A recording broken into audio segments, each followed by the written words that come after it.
Well, howdy, folks. Welcome to part 2 of my archaeology journey in Italy. In this episode, we're going to go through a typical workday. A lot of the workdays were typical until we found the graveyard. Then we'll talk about what I got up to after work. And along those lines, we're going to meet the person I hung out with the most. Turns out he was not an archaeologist. He couldn't care less about all this boring history. And speaking of boring history, we're going to talk about sealing disobedient women in caves. In other words, the horrible, grim, miserable world of Sophocles. We're going to hear scenes from one of his plays, and some of these will be my own translations from the original Greek. But now it's time to wake up, get your cold shower, get your equipment on. We got to be in the van by 7 a.m. We got lots of ground to cover today. We start the day with lots of espresso. We survive the day with lots of water and sunscreen. Lots of sunscreen. Then we're going to end the day with lots of wine. And sometimes gin.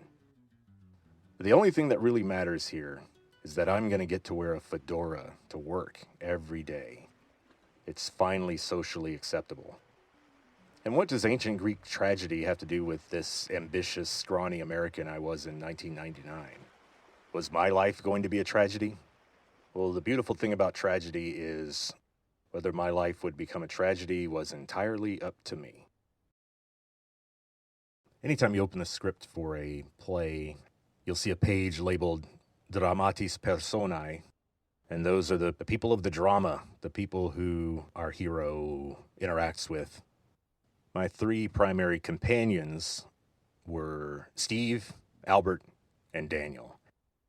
I was a roommate with Albert and Daniel. We slept on 3 little twin beds in one big apartment bedroom. Steve's room was in the same apartment, but he had his own little bedroom. Steve was a tall Virginian guy. He was trained primarily in Neolithic artifacts.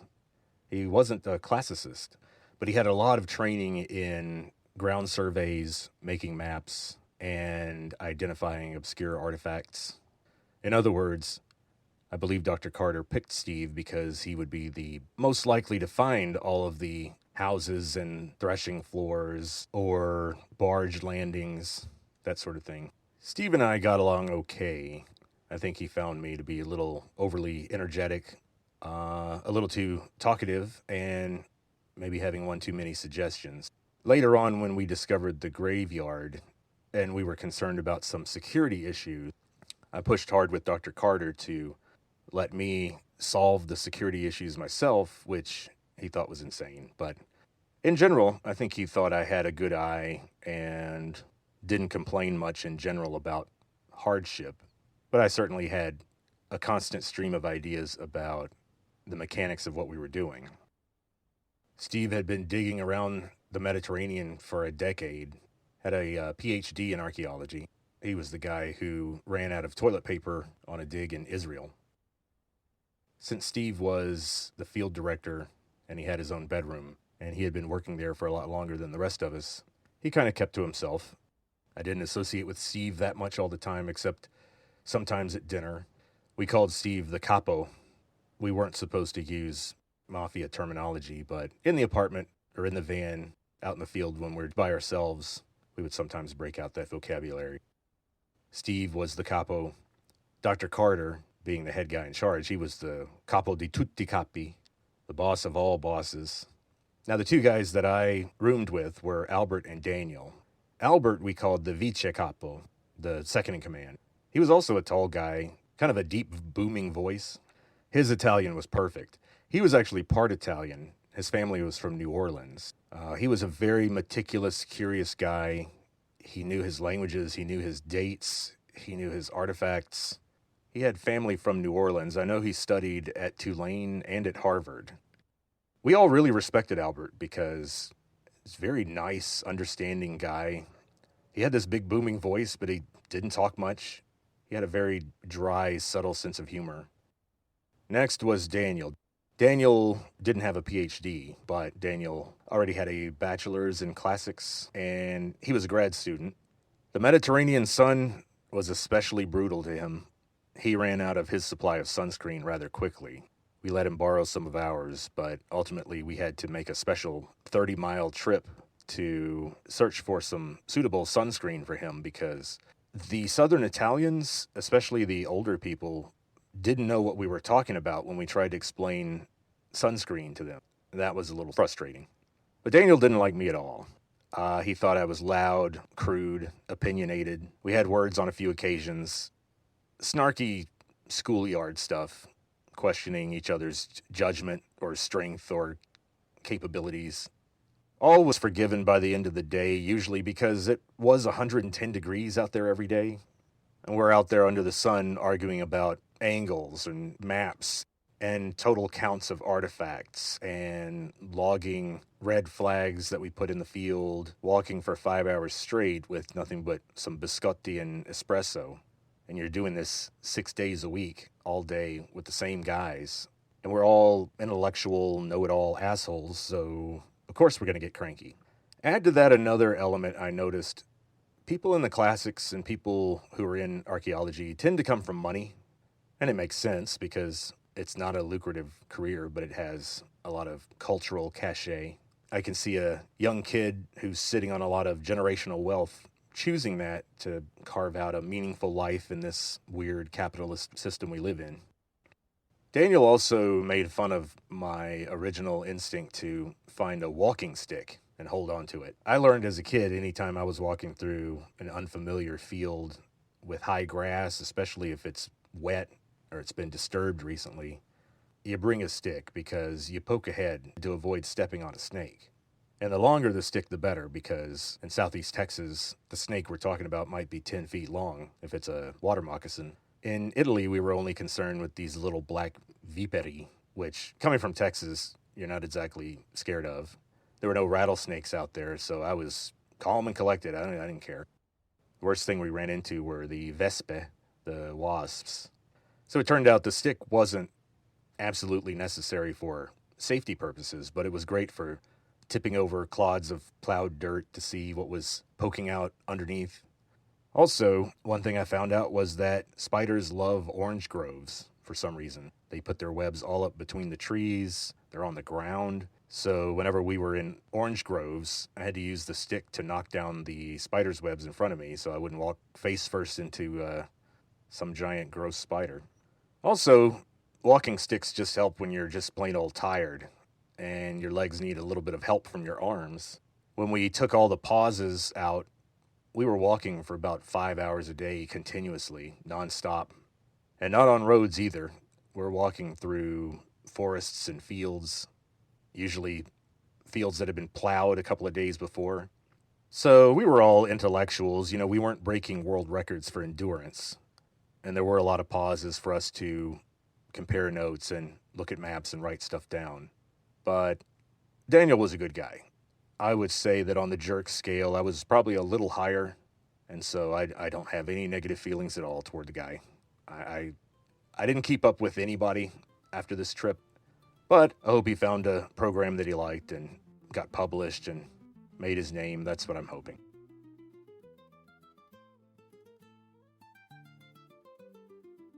Okay, moving on. Another mention of Dr. Carter. He stayed in a separate apartment. We didn't see him much during the trip. Saw him every weekend. He would show up for certain dinners, especially if any local dignitaries came by, like someone from the office of the director of antiquities, or if any of the people that I called the money people came by. There was one guy who was an oil billionaire, and he was funding the trip. And I thought it was a little unfair that there were all these rules about us not holding on to any artifacts, but I was told that the money guy could take home anything he saw that he liked. Also, it was part of my job to follow him around to make sure that he didn't trip and fall when he wanted to see some of the sights. Now, last but not least is Genya. Genya was a Ukrainian who was about my exact same age. He was also an undergrad. I was the only undergraduate on the archaeology team. Genya not being an undergrad doesn't really count because he was not on the archaeology team at all. They roped him in to help us later on when we found the graveyard, and we a lot of hands on deck, but Genya was a translator. He worked directly for Dr. Carter. Genya was in Italy with us, but did not speak a word of Italian. What he did all day was either in Dr. Carter's apartment or in ours. He would stay there all day translating papers from English to German or vice versa, and then translated Russian and Ukrainian archaeological documents into English for Dr. Carter. So while I was out walking all day in the sun, he was typing all day in the shade.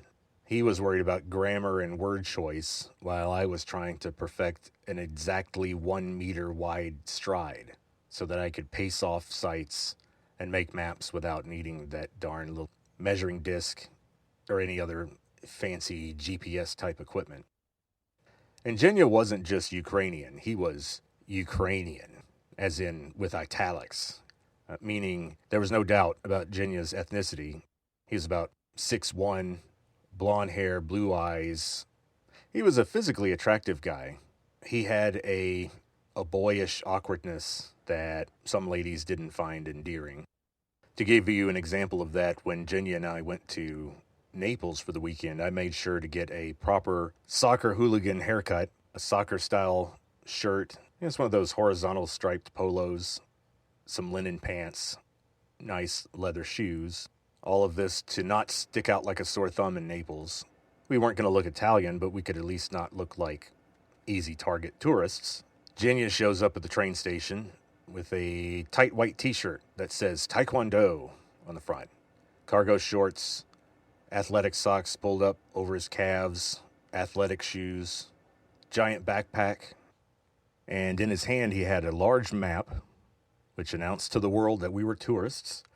And to top it all off, he had a bush hat that he bought. It's that Australian hunter type hat where one side is pinned up so that you look like a big game hunter. So he spoiled my camouflage. But Genya was great. He was so much fun compared to some of the other sticks in the mud that I had to work with. He didn't want to hear about any of these old bits of junk that we found. When I got back from the field, he wanted to go out drinking. He was always on the lookout for the ladies, and he loved loud, bad European techno music. We got along extremely well. We figured out the only bar in town was this tiny place at the train station. They have about 6 tables and chairs and a little bar, and they played a little bit of music there. Genya and I would walk over there, and I'd be dusty and filthy, and we'd talk to the bartender. We'll talk more about the bartender later, and more about some of the parties that Genya was always looking for.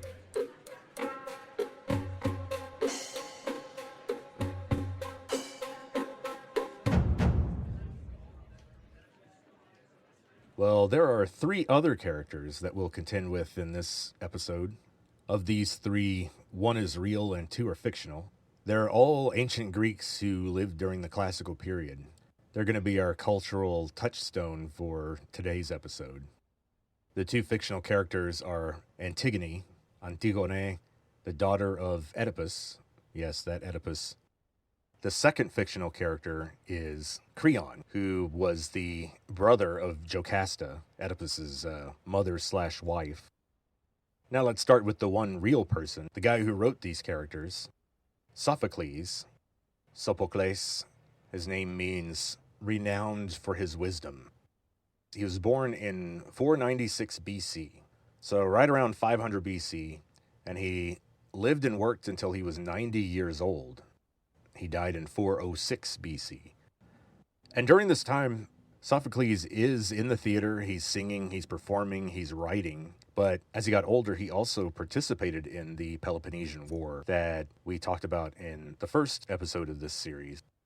Sophocles served as a strategos, which was a member of a body that made military decisions for the democracy. He was born wealthy. He was noted for being very handsome and having a great singing voice. He won his first competition at 28, and that's when he became more famous. He died only 2 years before Athens fell. So he saw the whole Golden Age. He saw the end of the Golden Age when the plague hit Athens. But he never saw what happened after the Golden Age. One thing I found was that translations of Sophocles were almost always lacking in either the musicality or the poetry or the emotional extremes. I also saw that many modern translations are polluted with modern ideas that have no place in a proper ancient Greek tragedy.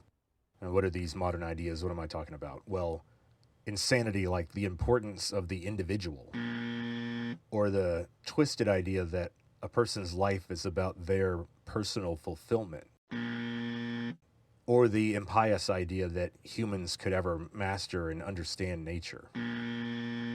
To the ancient Greeks, we were selfish, short-sighted animals that could only glimpse now and then what the world was really like. Now, at the time in 1999, I certainly thought I was extremely important as an individual. I was seeking personal fulfillment in my life. I was wearing a fedora, for God's sake. I mean, I was very fulfilled. Writers like Sophocles are closer to my heart now because 25 years later, I'm doubting some of these things. I have found that the most valuable things in my life have nothing to do with my importance as an individual, have nothing to do with my personal fulfillment, but the fulfillment of other people. Early on, this pre-modern, less individualistic, grim outlook, I think, tapped me on the shoulder and started to make me think about my quarter-life crisis.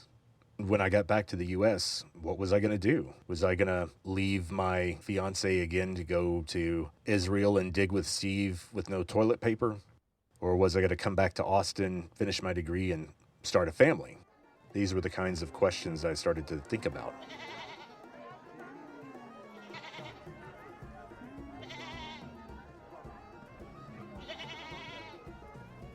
Well, what is a tragedy anyway?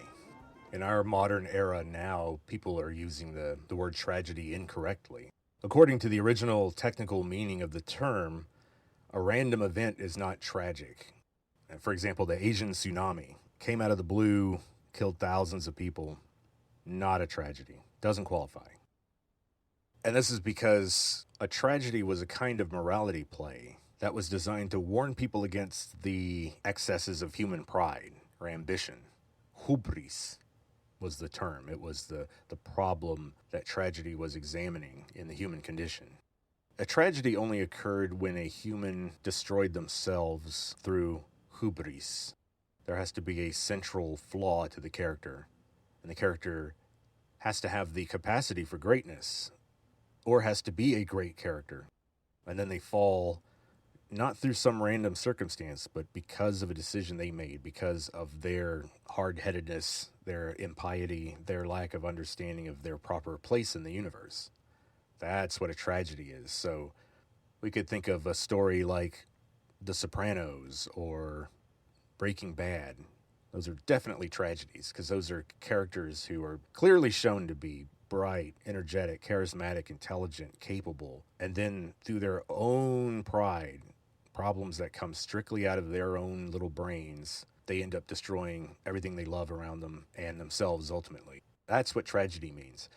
For ancient people, some terrible thing coming out of the blue and destroying an entire family of truly great people for no particular reason, that was just called Monday. I mean, that was just called a typical day. So we have to put ourselves in ancient people's places and understand how terrifying the world was for them because no one was even in charge of their universe. For a lot of people now, we think of a central force that guides the universe in some way, whether thoughtfully or not. We forget sometimes that ancient people saw the universe as a chaotic battle of wills. They had dozens of gods, all with their own principles and ambitions. And that's part of how they explain the unfairness and the chaos of the universe. In fact, when Christianity took over, a whole new branch of philosophy came about, theodicy. Theodicy is the justification of God. It's a Greek word which means justifying God. Because if there's only one being that designed the universe from scratch and controls it with no input from anyone else, then we have to explain why bad things happen to good people. Now, the Bible does address this. My only point is that intuitively it's easier to understand the conflict and unfairness in the universe if you see it as being operated by no one in particular, and that there are all these invisible, powerful beings that have their grudges and preferences that they enforce on the world. Where does the word come from in the first place? Well, tragos in Greek means goat, and oide means song, as in ancient choral singing. It's where our word ode in English comes from. So tragoide would be a goat ode, a goat song. And tragoidia would mean a goat songing, as in, let's go see a goat songing. Sounds fun, but it wasn't quite as fun, especially not the original ceremony that I am proposing. This is a little conspiracy of my own invention. Scholars debate about exactly what goats have to do with the origin of this kind of theater. One idea is that back in the Dark Age, before anything was written down, goats were given as prizes to the winners of theatrical competitions. In other words, goats were the Oscars of the 8th century BC. I don't buy this. Number one, I do think that the goat songing term is likely to be a slang that people used for this kind of theater because tragedies had these comic interludes, believe it or not, between scenes to allow for bathroom breaks and set changes. And set changes was a new innovation, apparently, that Sophocles started. So you had to have time to change the set. People called these interludes satyr plays because they involved characters dressed like satyrs, which means they would have horns and erect penises, comically so, and they would be fake, so they could make them as comically huge as they'd like to. And these satyrs often cruelly mocked the people who were suffering in the actual play. So when you put all this together, my thought is that going back thousands of years, I think tragedy grew out of a passion play type ceremony that developed around the sacrificing of a scapegoat, meaning a community would perform a ritual to place all their sin, to the extent they had that concept. We'll talk later about the Semitic linguistic traditions about the idea of sin versus the Greco-Roman one. But for the time being, just note that I am proposing that tragedies are supposed to be a reflection on human frailty and corruptibility precisely because it was a religious ceremony where people recognized their guilt and tried to eliminate it from the community. And I think if the goat was designed to take the pollution of impiety or hubris from the community, then it makes sense to have some sort of exhibition of how even the greatest of humans can fail, destroy themselves through that quality. Then after the play, you perform the sacrifice, and you've created a very powerful psychological mechanism, I think, for the community. So my thought is that they did not give that goat away as an Oscar. That goat was slaughtered at the end of the ceremony. Luckily, by Sophocles' time, they had stopped this stuff, and the goat imagery stuck in the terminology involved, but no actual goats were harmed in the making of Antigone. Well, what did we do all day? The first month was pretty repetitive. Every day was about identical until we found the graveyard, which we'll talk about in episode 4.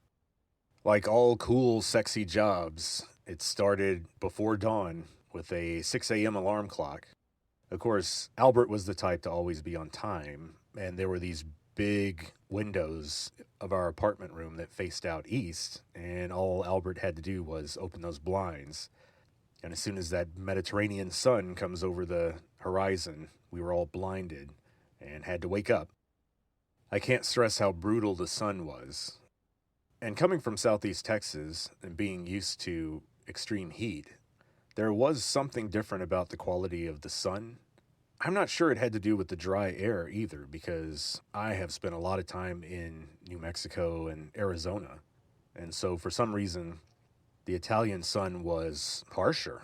I needed more sunscreen. I felt like I burned more easily. Not sure why that would be. Once I was awake, it's time for a quick cold shower. None of us would bother lighting the natural gas water heater unless it was on the weekend or we were getting ready to go to a dinner or some other event. Every day, one of the people who wasn't on the survey team had the duty of getting up in the morning and going to the bakery and buying bread for everybody. So we'd have it for dinner and then breakfast the next morning. And so what that meant was our breakfast consisted of 4 things. We had the espresso that Steve made. He would also bring a thermos full of it in his backpack that we could get sips from every now and then as the day went on. We also had day-old rustic Italian bread. It gets hard as a rock within 36 hours, and by 48 hours it's molding. So tough, chewy bread with Italian honey on it, miele. And miele is kind of a bright yellow color. It's not a deep golden color because the Italians mix a lot more of the beeswax into it. So it's thicker and brighter, and it has wax mixed in with it. So it's a lot more filling, you could say, than regular honey.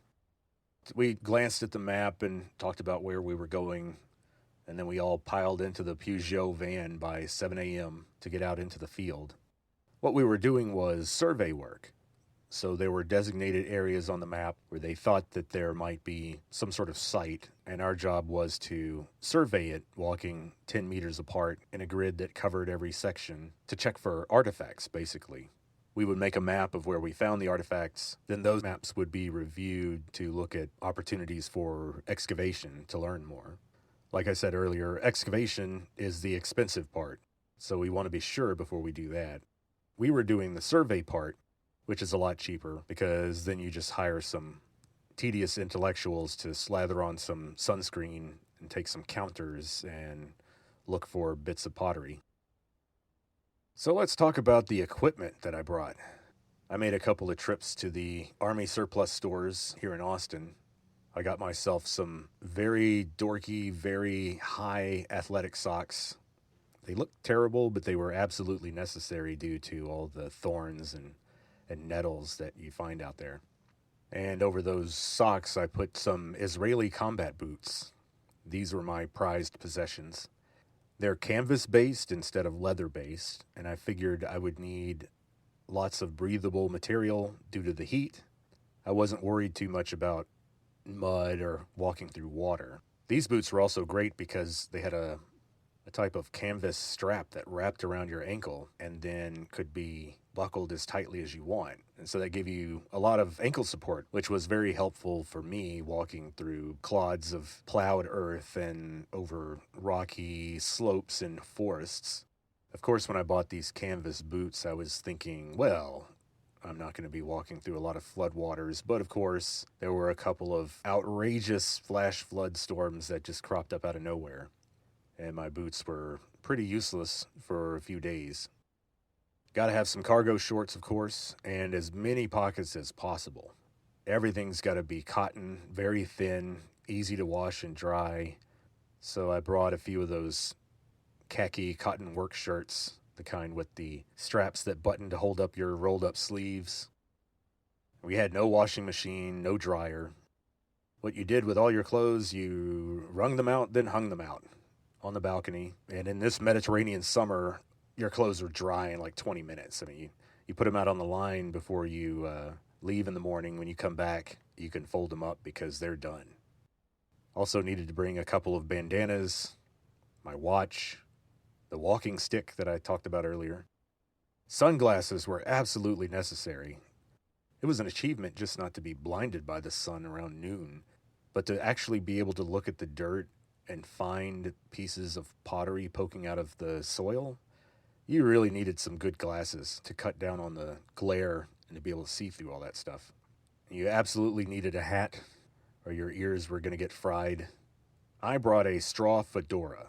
It's the exact shape of a fedora, but it was very breathable, very open. I thought it was a good compromise because a hat was absolutely necessary. I was already branded the cowboy guy, so there was no way I was going to bring an actual cowboy hat and invite even more scrutiny and looks. Now, Steve had a thick cotton boat-style hat. No one had the poor common sense to try to get away with a felt hat out there. But even Steve's cotton hat got kind of gross because it absorbed sweat all day, and there started to be this white crust that formed at the base of the brim of his hat, and the Italians start calling it Steve's cappello di sale, meaning his salt hat. So there was that. I didn't have a salt hat. I had a cool straw fedora that worked pretty well, especially with a bandana around my neck. I was able to endure the sunlight. Now, what equipment did I carry with me? It's important to note here that I did not bring a backpack. Of course, I wasn't going to wear a backpack. That was for non-Indiana Jones types. I brought a leather over-the-shoulder bag. Who would have guessed? Just like you know who. And inside of that, I kept a notepad and a pen, a canteen, a compass, my counters, basically little mechanical clickers. Every time you clicked them, the numbers on them would move up one. It was all nice and analog and mechanical, nothing electronic. Towels, gloves. I always had a bag of cookies on hand. We called them cookies, but they were Italian cookies, meaning they weren't very sweet. They were like a cross between a little biscotti or shortbread cookies. They were good for making you not feel hungry. I would always boil a bunch of eggs and bring some hard-boiled eggs and salt for lunch.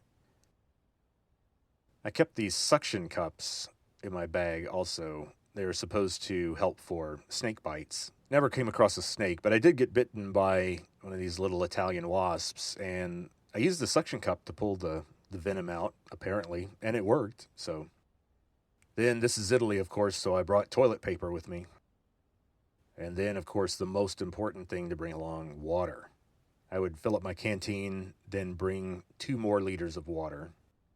I would freeze an entire liter-sized water bottle of water, bring it with me.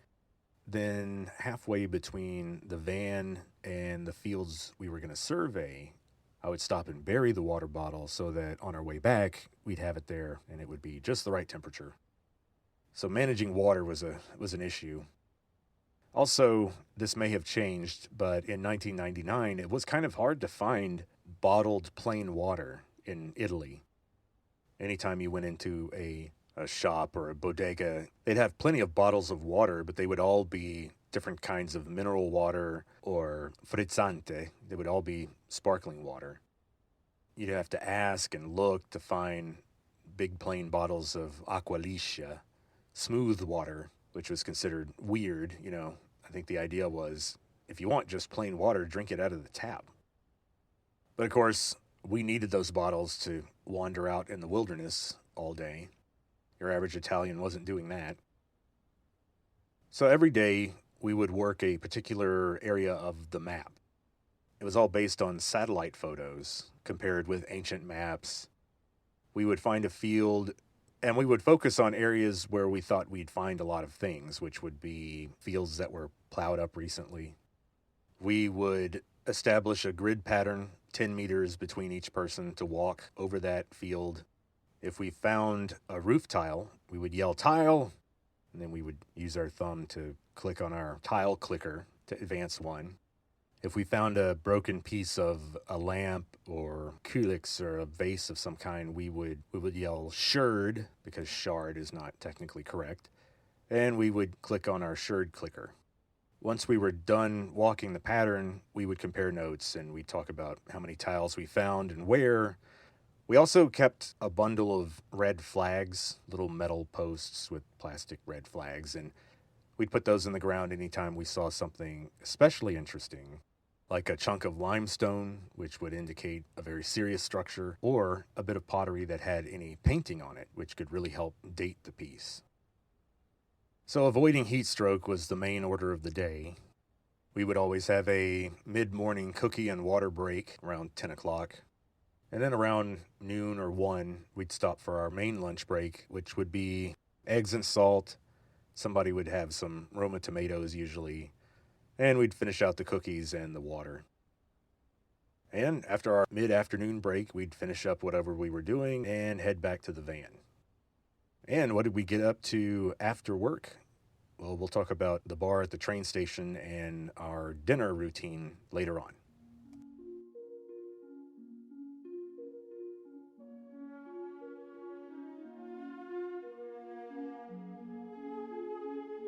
Okay, so the tragic play that we're going to look at is called Antigone, written by our friend Sophocles. And as we mentioned earlier, Antigone is the daughter of Oedipus, a man whose name may ring a bell. So Antigone does come from a family that is far more troubled than even the families we see on White Lotus, for example. Antigone's mother was also her grandmother. Her brother, Polyneikes, was killed attempting to overthrow the new Theban king, Creon. And I think some people pronounce it Creon just to avoid conflation with the children's art implement.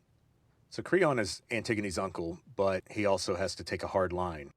And after Polyneikes was killed, King Creon issues an edict forbidding the burial of any of the people who participated, so that the corpse of Antigone's brother Polyneikes has to remain out in the fields to be torn apart by vultures and wild dogs as a kind of punishment. Well, Antigone defies this edict and buries her brother illegally. In punishment, she's sealed up in a cave. By the time King Creon is finally persuaded to show some mercy and have the cave reopened, he finds that Antigone had committed suicide by then. King Creon's son, Haemon, had a crush on Antigone, and the horror of what happened to her led him to suicide. And once he committed suicide, then Creon's wife also committed suicide out of grief for that, leaving Creon an empty, broken, lonely man. So this play explores conflicting duties that were developing between family members with their ancient traditions and norms, and then the duties that were developing between citizens and their rulers in these new organizations called poleis, where people tried to come together for mutual defense that involved a whole new set of rules. And then finally there was the conflict between humans and gods. The gods had certain demands of people. Sometimes those conflicted with the demands of your father or your brother, or the local tyrant in this case. So we're going to hear two clips of Antigone speaking. This will not be my translation, just a good modern translation that I found. We'll talk about my translations later. These are just two quick speeches to give you an idea of who Antigone is as a person. First, we're going to listen to her response when King Creon brings her before him to be formally accused of this crime. So we'll see her defiance, and we'll see her explain why she did it. Then we'll also, of course, move on to her final words before she's locked in the cave. As you listen to these clips, bear in mind that I'm trying to simulate the experience of the listener being in an ancient Greek theater. I'm trying to change certain variables while keeping others the same. So we're translating the ancient Greek into modern English, but we're still hearing an alien culture. And the acting of the AI voiceover bots that I used is not great, but I think a modern theatrical audience would not be impressed or enthused with the quality of the acting that they saw in ancient theater. If this woman's voice doesn't sound authentic, then note that in the actual production, Antigone would have been played by a man. So I've already crossed oceans of awkwardness to reduce the unnaturalness of the dialogue.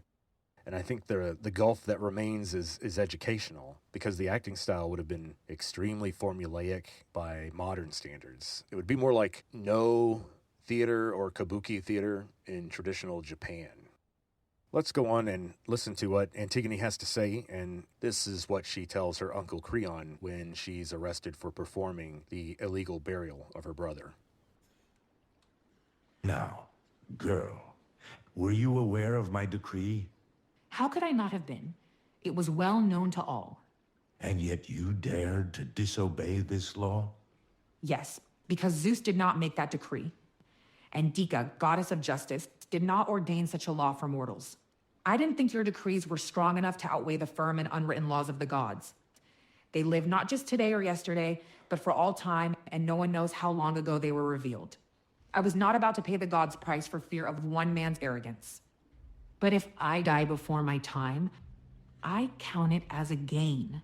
When someone endures all the evil that I have, how could they not live better in death? It won't be painful at all for me to meet this fate.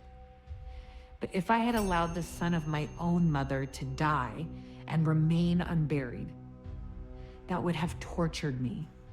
But this is nothing. Am I the fool, or is a fool accusing me of folly? We can see here that Antigone is an interesting character. We often think of women in antiquity as not having any agency. And of course, it's true, women had fewer legal and political rights than men. They had less social freedom than men. But the class distinction was, as I mentioned before, almost more important than the gender distinction. We have to remember here that Antigone is from the upper classes. She's a noble. And in antiquity, that meant a lot more than it does now. Antigone could be so defiant and have her opinions known because of her ancestry. She was one of the well-born, as they said. But Antigone shows us that even high-born nobles can't get away with betraying tyrants who've taken over the throne. So Antigone makes her point, but she meets her fate. She's sentenced to death. And the play isn't very explicit about the circumstances of her punishment, but it's made clear that she's going to be locked up, closed up, sealed up, or walled up in a cave and left there to die. So, terrible stuff. Now on stage, a crowd is gathering to see her sentence carried out, and let's hear her final defiant, sad words.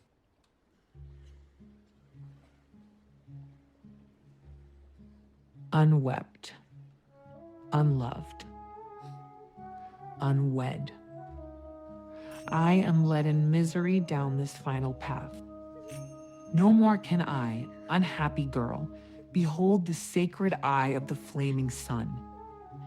No friend moans in grief. No tears are wept for my fate.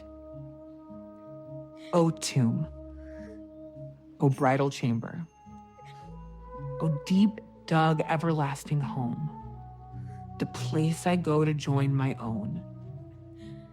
I will descend most shamefully before my time on earth can be properly spent.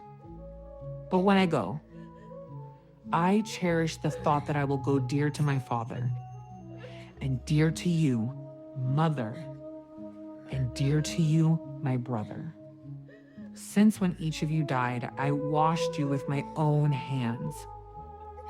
I adorned you. I poured out funeral libations. And now, Polyneikes, this is my reward for burying you. O city of my father, O land of Thebes, O land of the ancient gods, I am led away now without delay. Princes of Thebes, behold the very last of the royal line. See what things I suffer, and at whose hands, all because I revered reverence. Oh, wow.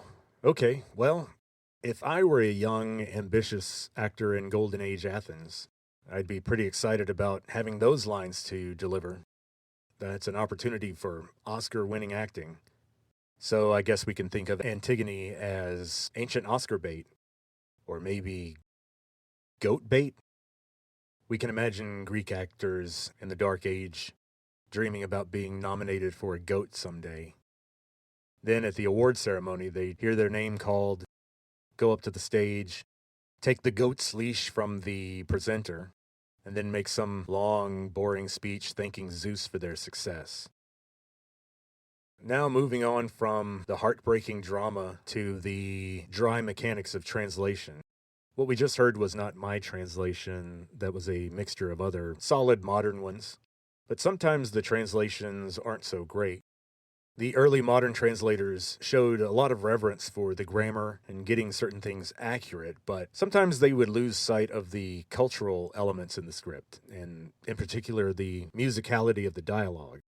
So what we're going to listen to now is a short excerpt from one of King Creon's speeches. Now, after such a harsh decision, the people and Creon's advisors are not big fans of his.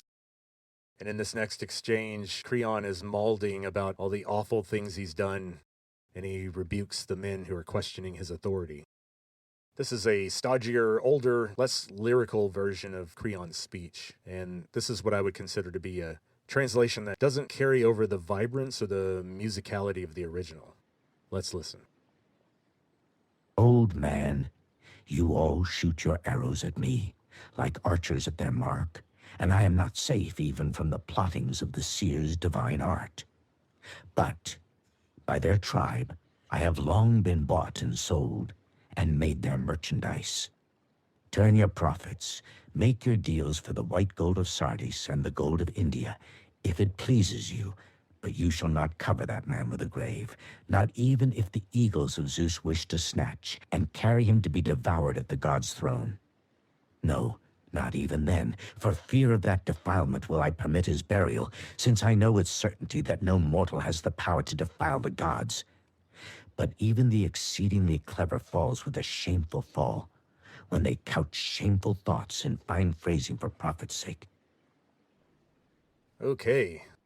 Imagine being an advisor or a high noble in Thebes and having to hear that old guy drone on about duty and make accusations.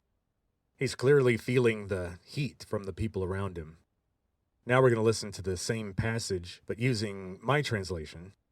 My goal with this translation was to put it in verse. The older translations often just translated the Greek into plain academic type prose. Now, this speech wasn't set to music, it wasn't a song. There was supposed to be a rhythm in the speech still. It was more like Shakespeare. It's really impossible to imitate some of the rhythms of ancient Greek in English while still maintaining some semblance of meaning. So I chose a good classic meter for English, iambic pentameter. I'm sure we've all heard that term before. A good example of a line of iambic pentameter is to strive, to seek, to find, and not to yield. You can hear the rhythm there. Also, at the end of my speech, I managed to find a way to use a semi-rhyme, as in matching ending vowel sounds. And that's something that Shakespeare did often as a verbal bow to wrap up the dialogue. I also tried to convey some of the extreme imagery that we see in the Greek. You know, we've got divine eagles scooping up dead bodies to lay them before the feet of Zeus. It's out there. So let's listen to my translation.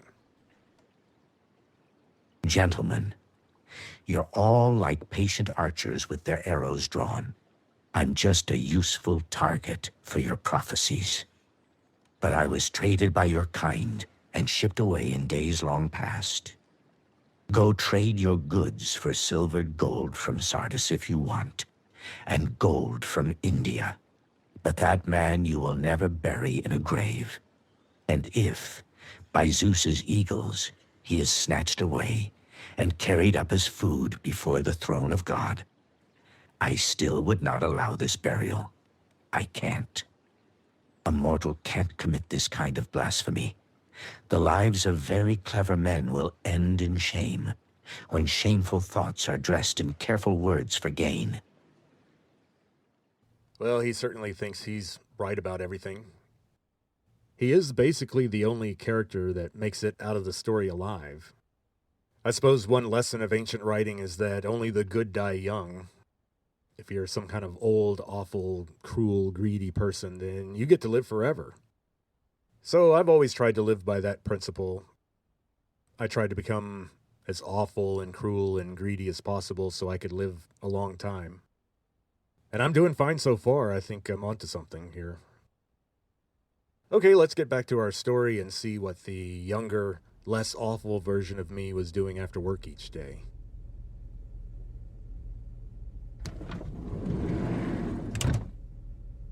So we ended the day around 4 p.m. We'd pile back into the van. We'd try to stay awake on the drive home. When we got to the apartment, I would march up the stairs, go to my bed, dump all my equipment on the floor, and just collapse right on the bed.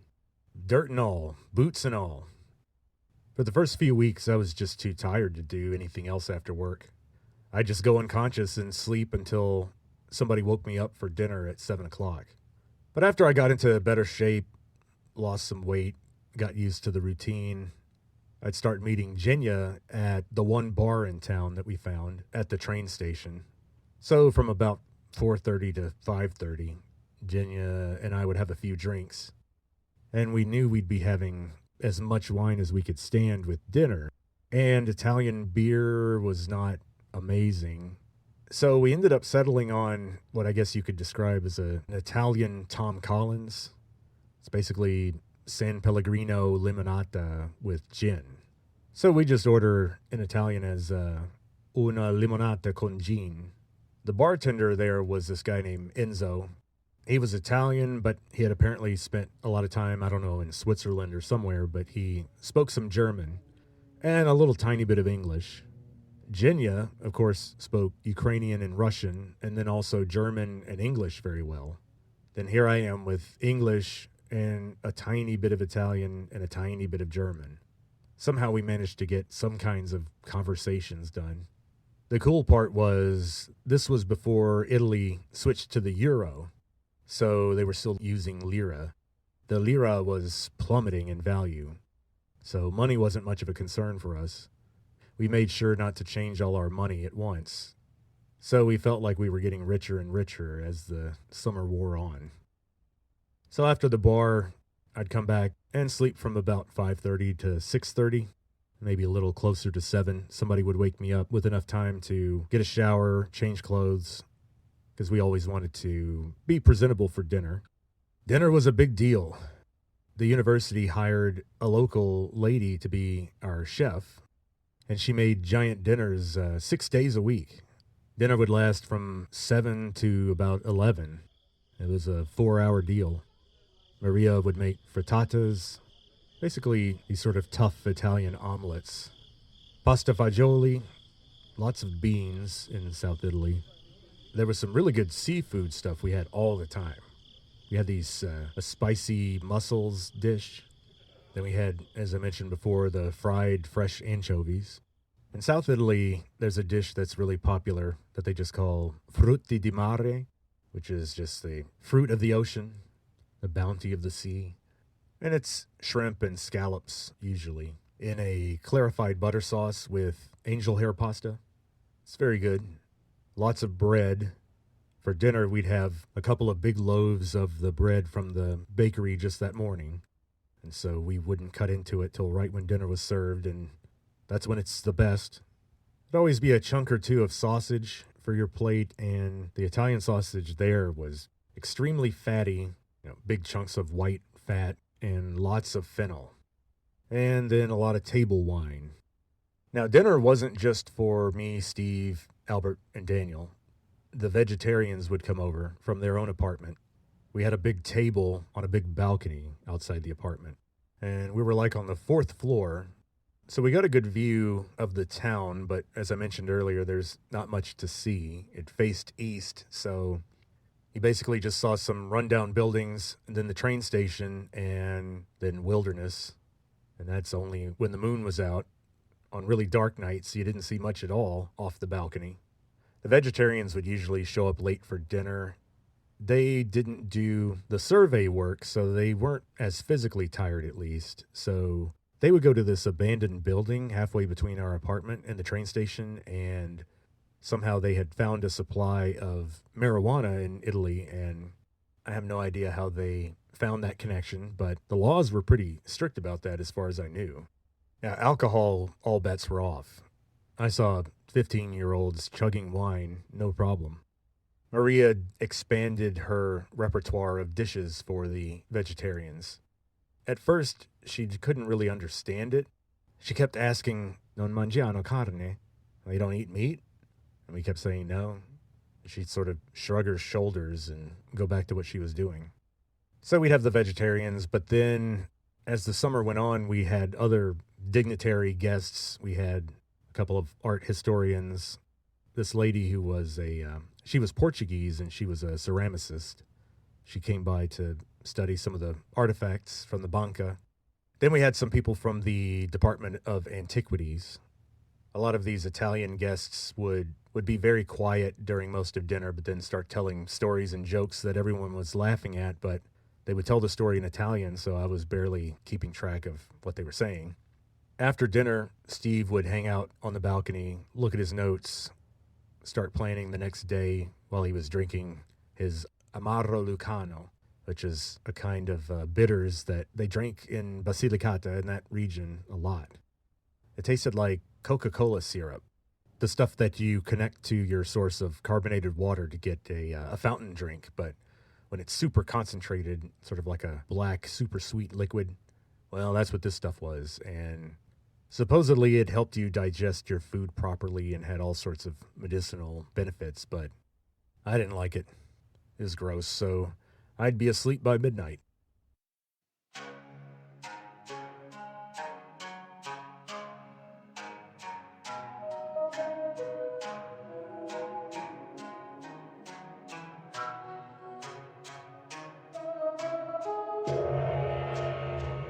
Our final passage from Sophocles is an important one. It's a big musical number that's performed by members of the chorus, not by Creon or Antigone. This was actually a song. It was set to music. The passage has come to be called the Ode to Man. There's no title for the passage in the actual script. It's just set aside as a musical number. But if you're going to come up with a title for it, using the word ode is not wrong. It's supposed to be a song. We've lost the melody to time. But the problem is that the word ode in English came to mean something usually positive. So when you say the ode to man, it sounds like Sophocles is about to praise mankind. And I think the Victorian era translators often missed this point, which is that Sophocles was a downer. He's not about to praise mankind. Now, this is a goat song, remember? It's a musical number, but it's in the middle of a tragic play. So we're going to listen to someone else's early Victorian-style translation of the Ode to Man. And the real problem is that the translator obviously didn't think of the material in its context. It's weird to praise mankind when we've been witnessing people who are supposed to be the best and the most noble humans doing the worst stuff right there on stage. I do want to note that I am being deliberately unfair in the audio I've created here because I've added a Victorian-era classical theater discussion cocktail party ambiance. And that sort of silliness is just to underline the major error, not only in tone, but in actual translation that I see in older published translations of this speech. The problem is with not translating a particular word correctly, and we'll talk about that after we listen. I'm not going to give you the full version of the Victorian speech because it's kind of insufferable. And I feel bad because I made it that way on purpose. So I feel guilty subjecting you to too much of it. But here goes. Welcome to the cocktail party. And let's imagine that one of your friends' annoying intellectual husbands stands up and wants to read a passage from Sophocles. Let's hear it. Wonders are many, and none is more wonderful than man. This power spans the sea, even when it surges right before the gales of the south wind and makes a path under swells that threaten to engulf him. Earth, too, the eldest of the gods, the immortal, the unwearied, he wears away to his own ends, turning the soil with the offspring of horses as the ploughs weave to and fro year after year. Well, that sounded uplifting. But Antigone is a play about how people in power destroy their lives through their fanatical dedication to politics or ambition. It's about how a need for control leads to suffering. So the entire tone is completely wrong in that version. We need a tone that's thoughtful, grim, fatalistic, and accusatory toward human behavior. That cocktail party rendition there had a lofty tone that's pretty bizarre for a story that's supposed to remind the audience about how we're all corrupt and self-destructive. Also note that, given the rhythms in that translation, even Andrew Lloyd Webber couldn't set that to music. And this is a number that was performed by the chorus immediately after Creon swears to punish the criminal who dared defy his edict to leave those dead bodies on the plains outside the city walls. And Creon wanted vultures and wild dogs to desecrate the corpses. Then right after that, we're going to start up a musical number praising humankind. Read the room, dude. Also, there's a primary difference between the content of my translation and the one we just heard, and it has to do with translating a Greek word, deinos. This is the word that the Victorians are translating as wondrous or amazing. And they're not wrong, it means that, but it means that in a negative way. So if something is deinos, it's marvelous and awe-inspiring, but in a way that causes fear or terror. So a double rainbow is not deinos, but a tornado is. Dolphins leaping out of the water, swimming ahead of a boat at lightning-fast speed is not deinos, but a 20-meter ocean wave in a storm in the middle of the Atlantic, that's deinos. Now, if you think I'm making too big of a deal of this, bear in mind that deinos is the Greek word that Victorian paleontologists used to create the word dinosaur. Those biology textbooks translate dinosaur as being Greek for terrible lizard. It could also mean terrifying serpent. So you can see that terrible is not a good translation either. It's more like the ancient idea of a monster as being a glimpse of the underworld or the divine. So the Victorian translation uses the word wondrous twice, which I think compounds the problem. The problem is there is no single English word that gets across that meaning of deinos. So I have to use wondrous or something to that effect, but I also have to figure out a way to bring in the idea of the fact that these are fearful things that we're finding so wondrous. So in this quote-unquote ode to man, Sophocles is pointing out that humans are awe-inspiring, but we inspire wonder in the same way that Godzilla or radiation is amazing. So the tone was completely wrong in the earlier translation. After all, this is supposed to be an art form derived from a religious ceremony where they killed a little goat at the end of it. Or at least that's what I would have you believe. Also, in terms of style, my translation, again, has a very strict meter, designed to correspond with the meter of the Greek. Now, the problem is, the lyrics in Greek are very clipped and brutish and short. They're clearly written for some sort of rhythm-forward music, almost like a slow march. So I went with iambic pentameter again, and I did set this to music, but you'll see the AI actor is not singing.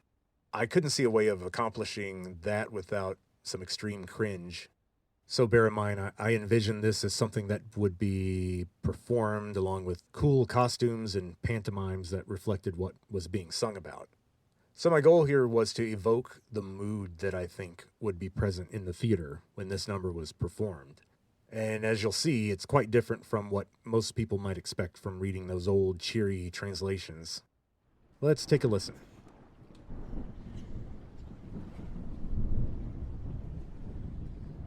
Of all the many wonders of the world, the race of humankind I fear the most.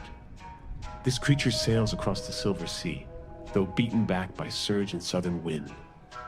Our lovely earth, the oldest of the gods, who never dies and carries every burden, this creature grinds her down from year to year. He breeds his horse to plow her winding rows. He sees a flock of birds with hearts that soar, then traps them in a snare. He also hunts the animals who wander in the wild.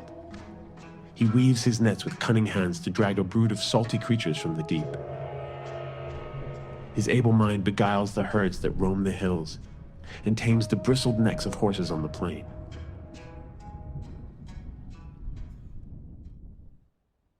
Now that's a goat song. So notice how, once again, Greco-Roman culture has this way of making beauty out of something ugly. Sophocles is clearly looking at how aggressive and predatory and abusive and exploitative humans can be. And somehow he took this observation and he wrote a song about that ugliness that lasted forever. That's tragedy. Scholars have pointed out that Antigone contains every possible conflict. They're all built into the plot. We have the younger generations versus the older generations. We have internal family politics. We have tradition versus innovation. We have personal duties versus public order. In the modern world, we think that conflict occurs because something or someone is not doing what they're supposed to do. Something is out of whack. But ancient people, I think, saw conflict as permanently baked into the universe. It's a grim and brutal way of seeing the world, but it definitely helps you avoid disappointments. And I think that's something that our modern culture is lacking. We're always praising ourselves for being beautiful, and we dwell on our strengths. But antiquity calls us to take a look at our shortcomings. Modern people love things being orderly and nice. But in antiquity, people rarely got much of either one. I started to wonder whether my obsession with the past maybe had something to do with anxieties about the future. Maybe I was hoping that by looking into the past and seeing what people had gone through before me would help me figure out what the heck I was supposed to do. And in a way, the influence of these ancient authors did do that for me. They set out a path for me, but in another sense, they gave me a tragic view of the human condition. You could almost describe it as preparing myself for my life not having a happy ending. And thinking about the ancient Athenian concept of tragedy and how it puts your fate in your hands, that a life well lived can never be tragic. If my plane were to crash on the way back home to the U.S., it wouldn't be a tragedy. It would be just something terrible that befell someone, yet another human knocked down by circumstance randomly. And I think focusing on ancient writing puts you in a mindset that helps you deal more effectively with the awful things you might encounter in life. These were not soft people. We are. So I think we have a lot to learn from them. 2,500 years ago, you might have some dutiful sister defying a tyrant's decree, risking death just to bury her brother, some man who had fallen in battle. And so he's buried with love, and the people who took the time to bury him may have paid the ultimate price with their lives. And then, 2,500 years later, some American shows up and digs the guy up to get DNA samples from his teeth. In other words, Sophocles makes me feel like a grave robber. There was one afternoon early on when I got separated from the others. We were getting ready to survey some fields around a villa. And one of the farm workers on one of the gravel roads sees me walking through one of the fields, and he starts driving toward me. And when he gets close enough to me, he rolls down his window and he yells, "Que cosa cercando?" What are you looking for? And I gave him the normal spiel. I told him, "Io sono archeologo." I'm an archaeologist. So I took that question literally. What was I looking for out there? It was a case where I knew who I wanted to be and what I wanted to do, but never really figured out why. Why was that important to me? Maybe I was just closing in on a quarter-life crisis. Or maybe I was doing what I always do and overthink everything. Maybe I was just having a heat stroke. Okay, join me next time for part 3, where we will talk about comedy. Believe it or not, we need to lighten things up a bit. We're going to be talking about a comedy called Lysistrata by Aristophanes. Lots of jokes about sex and body parts and bodily functions. It'll be a blast. Unlike this episode, we'll talk about more extracurricular activities with my friend Jenya. And we'll talk about how I started to change and things I learned as the weeks turned into months. But I'll leave you with that final question. What are you looking for? Are you sifting through the junk of people that died a long time ago? Are you looking to dig up anyone's grave? Until next time.